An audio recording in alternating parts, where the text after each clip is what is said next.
dengan teman, tidak ejek-ejekan, tidak pukul-pukulan, saling tolong dan sayang dengan teman.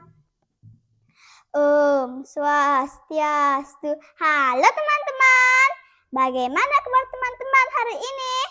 Semoga kalian dalam keadaan baik ya. Perkenalkan, nama saya Nikade Ayudinda Lestari. Saya dari SD nomor 1 Kekeran. Tema saya kali ini adalah keberanian yang bijaksana bukan nekat. Judul cerita Sang Kancil dan Siput. Penulis cerita Rahimidin Sahar. Sebelum kita memulai ceritanya, mari kita menyanyi teman-teman.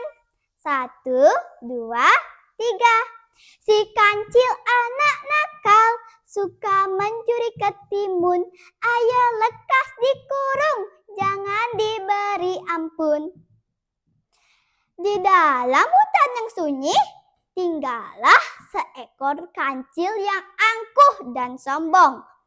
Kancil itu bangga dengan kecepatannya yang luar biasa dan menganggap dirinya tak tertandingi di antara semua makhluk hutan.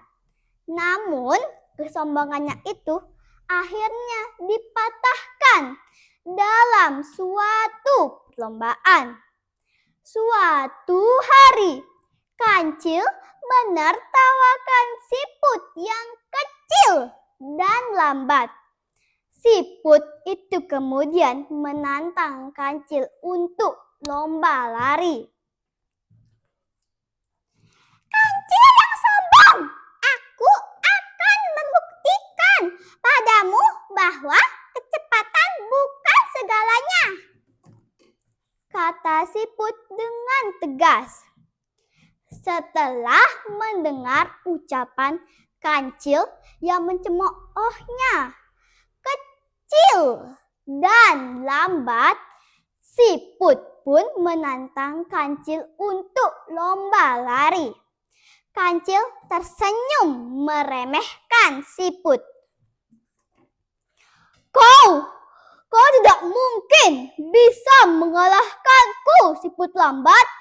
Tapi mari kita lihat, kata kancil dengan sombong. Sebelum hari perlombaan tiba, siput diam-diam berkumpul dengan teman-temannya. Mereka berdiskusi untuk membantu siput menantang kesombongan sang kancil.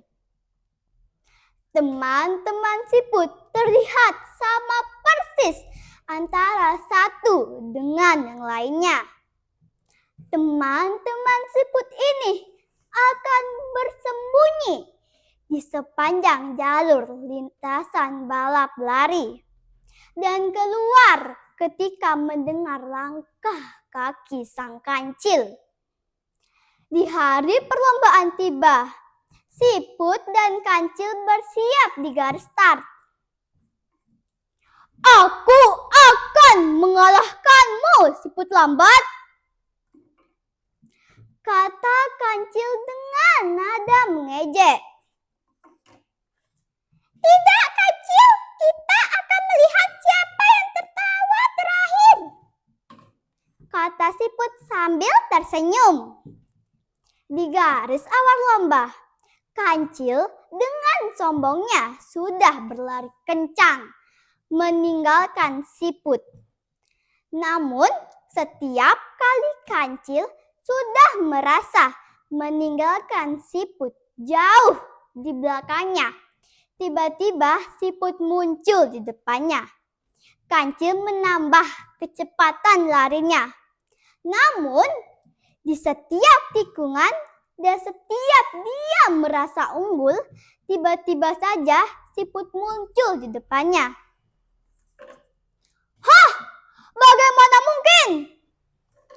Teriak kancil dengan kaget. Hal itu berulang terus-menerus di sepanjang jalur lintasan balap lari. Di garis akhir lomba, kancil yang lelah semakin terkejut ketika melihat siput berada di garis akhir lomba. Hal itu membuat kancil kalah dalam perlombaan tersebut. Sombongmu membuat buta, kancil. Kau telah meremehkan hasil kerjasama dan kebijaksanaan. Demikian cerita sang kancil dengan siput mengajarkan bahwa keberanian sejati tidak selalu ditunjukkan dengan kekuatan, kecepatan, atau sikap menantang secara gegabah, melainkan dengan kecerdasan, perhitungan, dan kebijaksanaan dalam bertindak. Siput digambarkan sebagai tokoh yang berani, tetapi keberaniannya tidak bersifat nekat. Ia menyadari keterbatasan dirinya yang lambat, sehingga tidak sembarangan menerima tantangan dari sang kancil. Sebelum saya mengakhiri cerita ini, mari kita berpantun, teman-teman. Warnanya putih si biri-biri, dijual untuk diambil bulunya. Cerita ini saya akhiri. Terima kasih atas perhatiannya. Om Santi, Santi, Santi, Om.